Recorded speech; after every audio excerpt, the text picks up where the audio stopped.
La Voz de América presenta.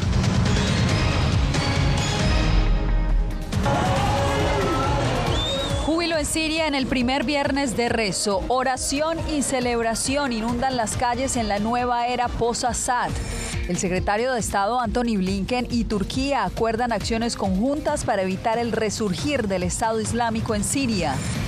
Gigantes tecnológicos apoyan a Trump con millonarias donaciones para su toma de posesión. Y en Venezuela, la ONU exige investigación urgente por asesinatos durante protestas postelectorales. Bienvenidos al Mundo al Día. Comenzamos con el resurgir de la esperanza en Siria, donde miles de personas se reunieron hoy en grandes concentraciones para el primer viernes de rezo del Islam, tras más de 50 años bajo el control de los Assad. Los sirios salieron a orar y celebraron en un acto colectivo el nuevo capítulo que se abre en su historia. Joan Cabasés Vega nos reporta desde Damasco. Es el primer viernes de rezo en Siria tras la caída del gobierno de Bashar al-Assad y las calles de Damasco son un continuo de muestras masivas de júbilo y esperanza. Tras 13 años de un conflicto civil aún no resuelto, las plazas de la capital reflejan hoy la cohesión entre distintas generaciones y grupos sociales alrededor del fin de al-Assad. La sociedad civil tomó hoy las calles con entusiasmo. Por la mañana, desde cualquier callejón de Damasco, se podían ver ciudadanos caminando hasta la mezquita de los Omeyas, donde el santuario sería hoy, más que cualquier otro viernes, algo más que un encuentro de rezo. Pequeños y mayores lucen la bandera siria con franja verde, que representa la oposición siria a al-Assad. La concentración se convierte en un ejercicio de descompresión tras 50 años de dictadura y de silencio. Bashar y su familia deberían estar muertos. Queremos que se les juzgue en un tribunal internacional. Asma, joven damascense, asegura que los sirios estaban demasiado cansados de al-Assad. Sentimos tanta alegría que estamos en un sueño, como si esto no fuera verdad. En la guerra civil mi padre desapareció. Hasta el día de hoy no sabemos nada de él. Rama explica que la caída de al-Assad permite a muchos sirios acceder a la mezquita de los Omeyas. Hay gente que antes no podía entrar a la mezquita porque los iraníes tenían el control del lugar. Ahora sí que pueden acceder a ella. La asistencia masiva a la mezquita de los Omeyas desborda el santuario. Miles se quedan fuera, donde improvisan lugares de rezo y continúan expresando sus opiniones con libertad. Pero en el día de hoy los sirios no solo hablan, sino que también pintan. Se retratan la bandera de la oposición siria en la cara y la pintan también en las puertas de los negocios, borrando cualquier rastro de la bandera siria con franja roja, vinculada al gobierno de al-Assad. Walid, comerciante del barrio viejo de Damasco, deja los pinceles de lado para celebrar la partida de al-Assad. Bajo su gobierno sufríamos la falta de dinero, la falta de gasolina. Él, en cambio, estaba por encima del resto. La jornada termina en la céntrica plaza de los Omeyas con decenas de miles de personas. El ambiente es inequívocamente festivo, con cantos y fuegos artificiales, mientras los hombres del nuevo grupo en el poder se pasean con sus rifles de asalto entre la multitud. La transición de poder a cargo de Hayat Tahrir al-Sham deja más preguntas que certezas y el país debe superar varios obstáculos hasta alcanzar la estabilidad. Pero hoy los sirios se han querido centrar en celebrar lo que consideran su libertad. Joan Cabasés Vega, Voz de América, Damasco. Y el secretario de Estado Antony Blinken, durante su gira por el Medio Oriente, hizo un llamado a los aliados de Estados Unidos para apoyar una transición política de manera pacífica en Siria. Celia Mendoza, ¿qué avances o acuerdos ha logrado el secretario Blinken en lo que viene para Siria? Por ahora, el secretario de Estado ha logrado reunirse con los líderes de Jordania, Turquía y también de Irak después de llegar de manera sorpresiva a Bagdad. Durante las últimas horas, el Departamento de Estado ha confirmado que han logrado avanzar en algunos acuerdos que tienen que ver con los acuerdos bilaterales ya existentes y que se extenderán para tratar de reducir la posibilidad de que grupos terroristas puedan apoderarse de algunas zonas en el territorio sirio, en especial el trabajo que quiere hacer con Turquía para contrarrestar el Estado Islámico, pero también lograr una transición política debido a la influencia que tiene el gobierno de Erdogan en los rebeldes de HTS, los cuales podrían ser fundamentales y en especial para lograr que las comunidades minoritarias y en especial religiosamente distintas puedan ser parte de este proceso. Pero escuchemos qué fue lo que dijo el secretario de Estado desde la región. comenzó la cuenta regresiva para que Donald Trump se convierta por segundo. Existe un amplio acuerdo sobre lo que a cada uno de nosotros nos gustaría ver en el futuro, empezando por el gobierno interino en Siria, uno que sea inclusivo y no sectario, uno que proteja los derechos de las minorías y las mujeres, uno que preserve las instituciones del Estado y brinde servicios al pueblo, uno que se ocupe de cualquier arma química que pueda encontrar para asegurarla y destruirla adecuadamente, uno que rechace cualquier alianza con grupos extremistas y, por supuesto, uno que no represente ningún tipo de amenaza para ninguno de los vecinos de Siria. La administración Biden asegura que seguirá trabajando en este proceso de transición, reconociendo que quedará en las manos del siguiente gobierno hacerse no solamente a las negociaciones, pero a la posición que mantendrá los Estados Unidos dentro de Siria y desde luego con los aliados de la región. Gracias, Seria, por esta actualización. Volvemos nosotros con información de Estados Unidos porque mientras el equipo del presidente electo Donald Trump continúa definiendo la lista de líderes mundiales que lo acompañarán en su toma de posesión el próximo 20 de enero, varios de los líderes de las gigantes tecnológicas anunciaron donaciones millonarias para la ceremonia de investidura. Carolina Valladares tiene el reporte. Comenzó la cuenta regresiva para que Donald Trump se convierta por segunda vez en inquilino de la Casa Blanca en una ceremonia para la que los hombres más ricos de Estados Unidos han anunciado millones en donaciones. Se trata de las grandes fortunas del mundo tecnológico, siguiendo la estela emprendida por el dueño de Tesla, Elon Musk, quien ha ascendido hasta convertirse en uno de los confidentes más cercanos de Trump. Otros millonarios como los dueños de Facebook o Amazon parecen haber emprendido un camino similar. Meta, la empresa matriz de Instagram, Facebook y WhatsApp, dijo el jueves que había donado $1 millón para la posesión del presidente electo. La donación es el último giro en la relación de altibajos entre Donald Trump y el presidente de la compañía, Mark Zuckerberg, especialmente después de que Trump amenazó a Zuckerberg con cadena perpetua si hacía algo que él consideraba ilegal durante la campaña electoral. Mientras tanto, siguiendo el mismo patrón, el dueño de la gigante Amazon, Jeff Bezos, quien también es propietario del Washington Post, dijo que también donará $1 millón para el evento. La historia de Trump y Bezos también ha sido turbulenta, especialmente por los artículos que publica el diario radicado en Washington, D.C. Pero Bezos dijo recientemente, tras la victoria de Trump, que se encuentra muy optimista sobre el próximo gobierno de Estados Unidos. Es más, rompiendo con la tradición y por primera vez en décadas, Bezos dio órdenes al Washington Post de no hacer público el respaldo a ningún candidato. Los regalos a los comités de investidura no tienen límites y son populares entre empresas y particulares que buscan acceso y una relación cordial de un gobierno entrante. Carolina Valladares, Voz de América, Washington. Las promesas migratorias de la administración electa de Donald Trump podrían generar tensiones diplomáticas con varios países de la región. Expertos analizan los posibles impactos en las relaciones clave para Estados Unidos. Laura Sepúlveda nos ofrece el informe. Consecuencias económicas perjudiciales traería la deportación masiva de migrantes, es lo que advierte un estudio del Instituto Brookings. Destaca el informe que el crecimiento del Producto Interno Bruto se reduciría entre 30 y 110 mil millones de dólares en 2025. Organizaciones alertan. Calculamos que la mayoría de estas personas son participantes muy activos en la fuerza laboral. Tenemos industrias clave como la agricultura que están sufriendo tanto por la falta de trabajadores que por primera vez en la historia de nuestra nación hemos comenzado a importar más alimentos de los que exportamos, lo que en realidad es una preocupación de seguridad nacional. Pequeñas empresas destacan los retos que traería a su industria la carencia de mano de obra calificada para el trabajo que con frecuencia es inmigrante. No es contratar por contratar a cualquier persona, sino tiene que ser una persona que sepa hacer ese trabajo. Dueños de negocios que por temor a posibles auditorías prefirieron permanecer en anonimato, destacaron a La Voz de América que con frecuencia los servicios prestados por inmigrantes son ofrecidos a través de empresas por ellos creadas. Lo justo es unos $16, $17 a la hora.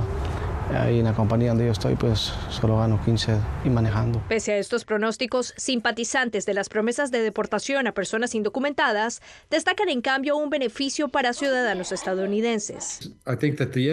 Creo que el impacto de eso es sostenible. Algunas empresas tendrán que pagar a los trabajadores estadounidenses un poco más. Pienso en última instancia que no tendrá un impacto tan grande. Según estimaciones del Center for Migration Studies, los migrantes indocumentados, poco más de 8 millones de personas, representan más del 5% de la fuerza laboral del país. Laura Sepúlveda, Voz de América, Texas. La organización Chirla, que apoya a los inmigrantes indocumentados en Los Ángeles, lanzó una campaña en defensa de esta comunidad. Sin embargo, diversas iniciativas de esta ciudad chocan con el amplio apoyo a las deportaciones masivas alrededor de Estados Unidos. Fernando Mejía nos amplía la información. Todos los días y en diferentes locaciones de la ciudad de Los Ángeles, un grupo de personas salen a las calles portando carteles que le dan la bienvenida a los migrantes. Están iniciando estos 40 días de acción y de reconocimiento de que los inmigrantes somos esenciales, somos positivos para esta nación y que en lugar de estar hablando de deportaciones masivas, debemos de estar hablando de legalización masiva. Grupos de entre 10 y 12 personas, madres de familia, trabajadores y activistas comunitarios forman parte de esta iniciativa. Es el temor más grande que tengo. Mi nieto yo lo cuido, ¿verdad? Mi hija se va a trabajar y yo cuido a mi nieto, entonces ella dejaría de trabajar para cuidar al niño y el niño tiene necesidad especial. Acciones como esta se llevan a cabo en otros estados de la nación como Ohio, Arizona, Texas, Colorado y Wisconsin, en donde se ha pagado por anuncios publicitarios de que los inmigrantes son bienvenidos.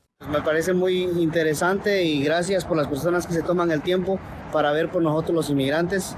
Pero el mensaje de bienvenida a los migrantes que promueven los anuncios publicitarios contrasta con el resultado de una encuesta contratada por la cadena CBS. El 57% de los estadounidenses aprueba que Trump comience un programa de deportaciones de todos los migrantes indocumentados en Estados Unidos, contra un 43% que desaprueba la medida. Pero que va a haber deportaciones, va a haber deportación. Yo creo que mucha gente, sobre todo los activistas de inmigración, tienen la idea de que esto va a ser violento. Yo no veo absolutamente eso pasar. En el pasado y ante situaciones similares de amenazas en contra de la comunidad inmigrante indocumentada, una vez que estas leyes entran en vigor, se viene una serie de batallas legales, las cuales no se descartan en esta ocasión. Fernando Mejía, Voz de América, Los Ángeles, California. En Arizona, los votantes aprobaron abrumadoramente la propuesta 314, que básicamente permite a la policía local detener a inmigrantes que cruzan la frontera de manera irregular. Pues Rubén Pereira habló con el alguacil de un condado fronterizo sobre la aplicación de esa ley. No voy a aplicar esa ley, no es mi prioridad. Yo explico así, no quiero hacer el trabajo de la patrulla fronteriza y ellos no quieren hacer el trabajo mío. Para el alguacil del condado Santa Cruz en Arizona, que incluye la ciudad fronteriza de Nogales, sería una pesadilla perseguir a inmigrantes que hayan cruzado la frontera de manera ilegal, como lo establece la propuesta 314, recién aprobada por los votantes arizonenses. En el condado Santa Cruz, el 95% de los habitantes son latinos. Mi prioridad son dos cosas, crímenes de violencia como asalto, homicidio y crímenes que tienen que ver con propiedad, como por ejemplo robos. Pero electores que votaron por la propuesta 314 no están de acuerdo con la postura del alguacil Haraway. No me parece que es un pensamiento lógico, un pensamiento de acuerdo a la ley y un pensamiento de acuerdo a lo que él está haciendo. Es la seguridad de las personas y ya sabemos que las personas votaron que sí. La propuesta 314 en Arizona no puede ser implementada mientras que tribunales federales determinan si los estados pueden hacer cumplir leyes de inmigración. Tal es el caso de la ley SB4 en Texas, que actualmente se encuentra en un litigio. En Arizona está el antecedente de la ley SB 1070 hace 14 años, que fue utilizada por el entonces alguacil del condado Maricopa, Joe Arpaio, para detener a indocumentados, lo que le trajo varias consecuencias a Arpaio. Pusieron juicio contra ese Joe Arpaio, ese sherife, y condenaron a él para hacer eso contra los deseos de los cortes. Entonces, muy problemático para nosotros. Rubén Pereira, Voz de América, Phoenix, Arizona. Al regreso, la ONU exige formalmente una investigación sobre 28 asesinatos durante las protestas postelectorales en Venezuela.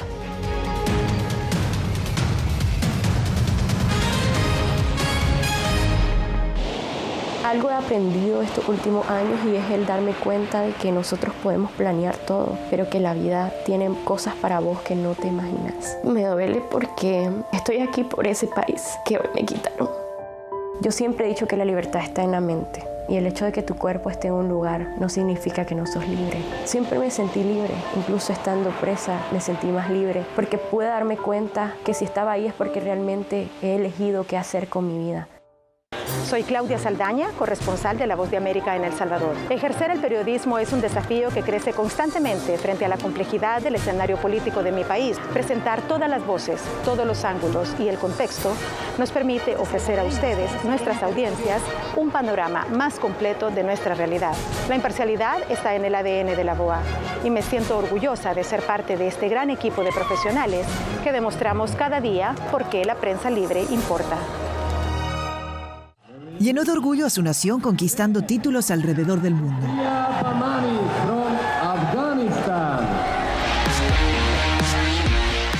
Sin embargo, como mujer que desafía las expectativas de género en Afganistán, su vida, triunfos y carrera están ahora en grave peligro. Rompiendo un tabú. Ahora, en todas las plataformas de La Voz de América. Soy Eugenia Sagastume, corresponsal de La Voz de América en Guatemala. En el epicentro de los grandes retos, los sucesos locales desde mi país impactan a todas las naciones de la región. Con diversidad de perspectivas, acercamos a nuestras audiencias a situaciones tan complejas como la masiva migración, el crimen organizado transnacional y la situación política y social de Guatemala. En un lenguaje simple, con precisión, te conectamos con la realidad de todo el hemisferio, porque en La Voz de América, la prensa libre importa.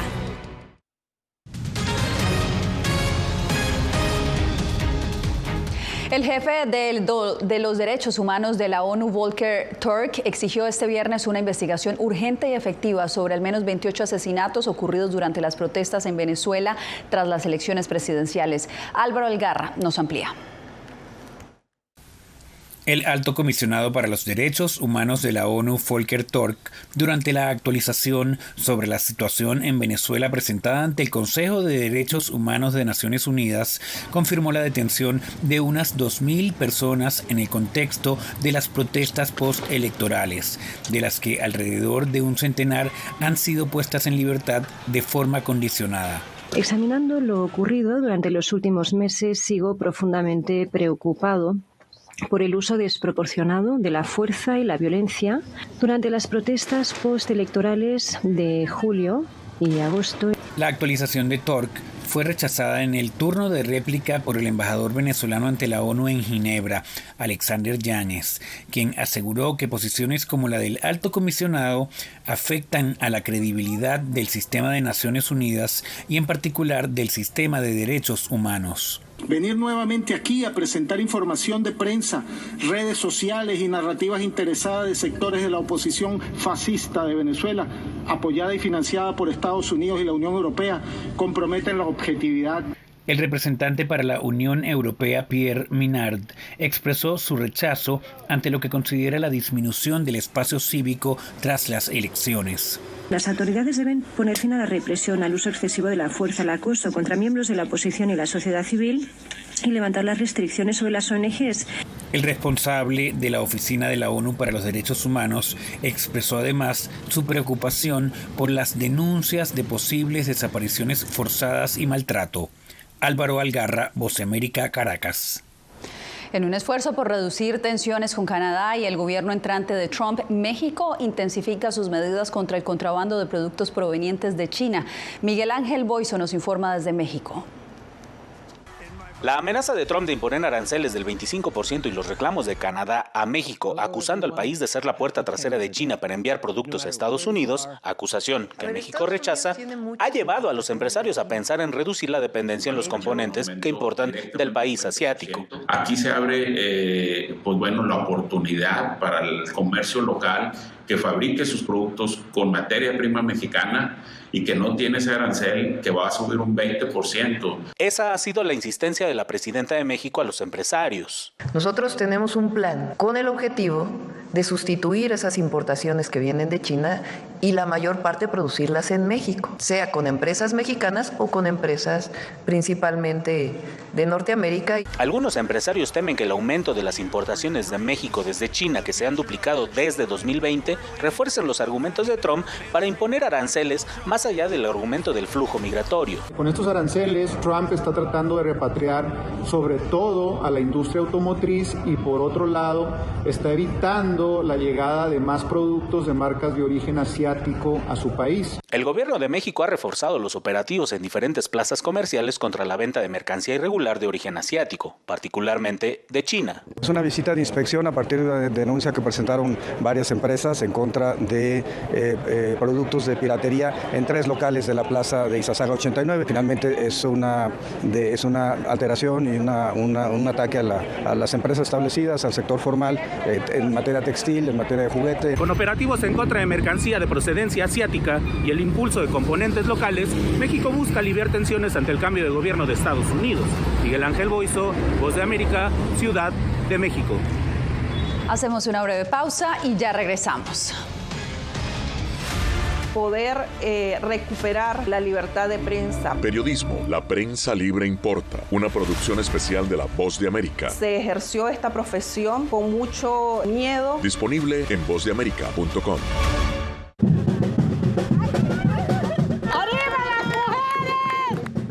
Nos dicen, ustedes son unas mujeres chingonas, tirándose en el campo y además descalzas. Tenemos 5 dedos y los hombres también tienen 5 dedos. Si los hombres pueden, ¿por qué nosotros no podemos?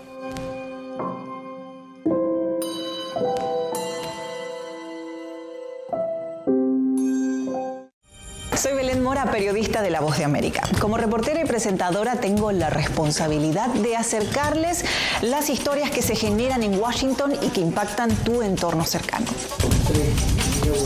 Desde perspectivas diversas en un ambiente informativo en constante evolución que pone a prueba y nos hace poner en la balanza nuestros valores profesionales, te presentamos información veraz, porque en La Voz de América la prensa libre importa.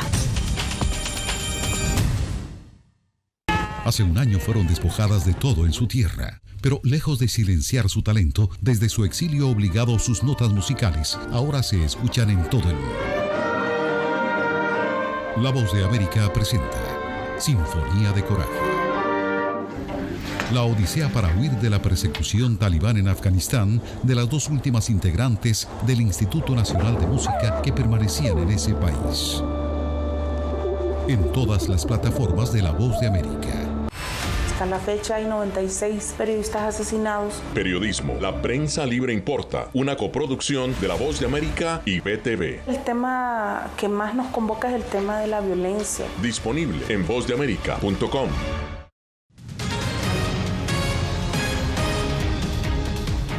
En Venezuela, 8 pacientes con fibrosis quística han muerto durante el 2024. Adriana Núñez Rabascal nos informa que ahora familiares claman al Estado cubrir sus tratamientos.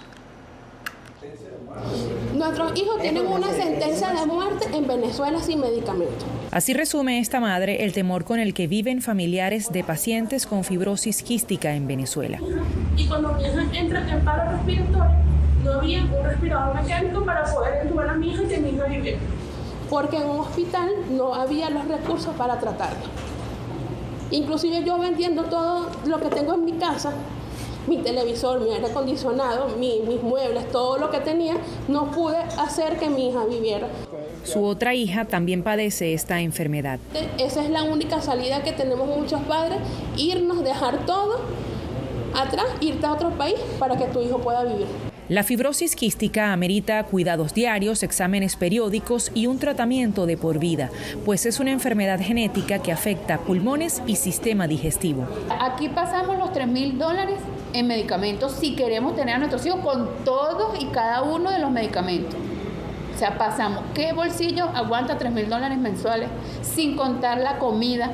En Venezuela, el Ministerio de Salud subsidiaba los fármacos más costosos del tratamiento, pero según las familias, en la última década el programa ha fallado y las medicinas no llegan o llegan muy tarde. Y además, a menudo lidian con centros de salud públicos con equipos dañados y sin reactivos para pruebas de laboratorio. Un examen para mi hija me puede durar hasta 30 días, 90 días para un resultado. Ustedes saben qué puede pasar a mi hija en 30 días. Cuando me entreguen el resultado, a lo mejor mi hija no está. Sin embargo, el Ministerio de Salud alega textualmente en su página web que en Venezuela más de 300 pacientes padecen de fibrosis quística y son víctimas de las medidas coercitivas unilaterales del gobierno de Estados Unidos, que limitan la adquisición en el exterior de los fármacos para el debido tratamiento. Adriana Núñez Rabascal, Voz de América, Caracas. Cuando volvamos, reclusos apuestan por el arte para una reinserción social en Bolivia.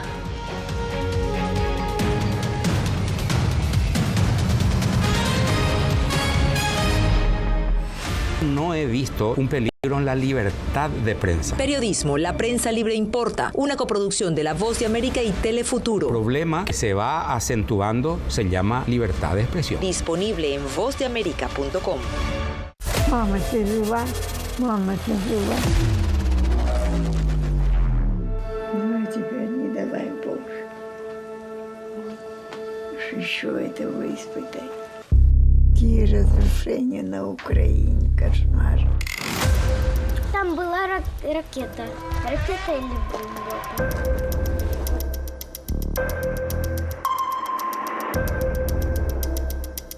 Я сподіваюся, що якщо через декілька років буде дивитися, війна все ж таки закінчиться.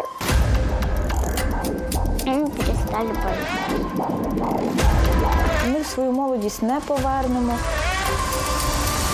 Я предположим, не предсказатель.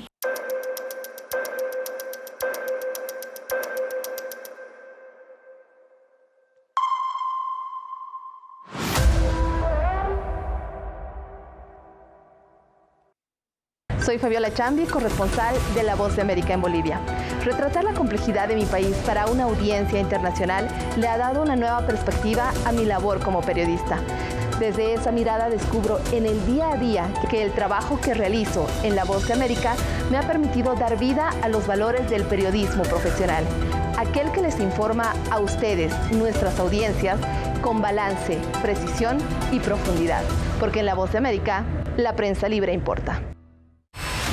Vencer la autocensura, poder mantener los medios abiertos. Periodismo, La Prensa Libre Importa, una coproducción de La Voz de América y TVV. Expuestos a una vulneración de sus derechos básicos. Disponible en vozdeamerica.com.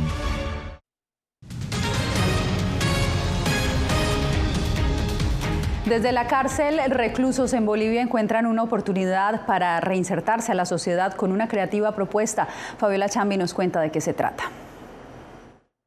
Más de 1.800 detenidos en 7 cárceles de Bolivia decidieron aprovechar el tiempo en prisión aprendiendo habilidades en cerrajería, carpintería, joyería y artesanía, apuntando a una segunda oportunidad cuando recuperen su libertad. Allá adentro nosotros a veces sufrimos, pero igual de ahí aprendemos las experiencias y una persona sí tiene que reincorporarse a la sociedad. Es por eso nosotros con estos trabajitos nosotros mantenemos. Y cuando yo salga de allá, que ya estoy por cumplir, igualmente sí voy a seguir trabajando. Según datos del régimen penitenciario, la población carcelaria en Bolivia sobrepasa las 31.000 personas y de estas, más del 60% están con detención preventiva. Por eso, autoridades impulsan el concepto de reinserción social a través de la feria Reincorpora. Estamos trabajando con el órgano judicial para buscar alternativas a reducir estos altos índices de hacinamiento, 198% a nivel general de toda Bolivia, uno de los más altos de la región. Son los sectores donde nosotros pasábamos talleres, aprendíamos a hacer muchas cosas. No lo estamos haciendo porque lo hemos convertido en dormitorio. Durante una década, esta feria ha mostrado el gran potencial de los privados de libertad, que con creatividad y esfuerzo se preparan para reintegrarse a la sociedad civil, aportando una habilidad que no sabían que tenían. Fabiola Chambi, Voz de América, Bolivia. Bien, y la magia navideña se sumergió bajo el agua con Scuba Santa y su elfo, quienes sorprendieron a los visitantes del Sea Life del Acuario de Londres con un divertido espectáculo en el tanque de los océanos abiertos. Parte del dedicado equipo de conservacionistas del acuario se pusieron sus mejores trajes para llevar la magia navideña. Bajo el agua alimentaron tortugas, peces y hasta rayas. Sin duda, una forma original de dar la bienvenida a esta temporada. Con esto nos despedimos por hoy. Los veo el lunes. Gracias.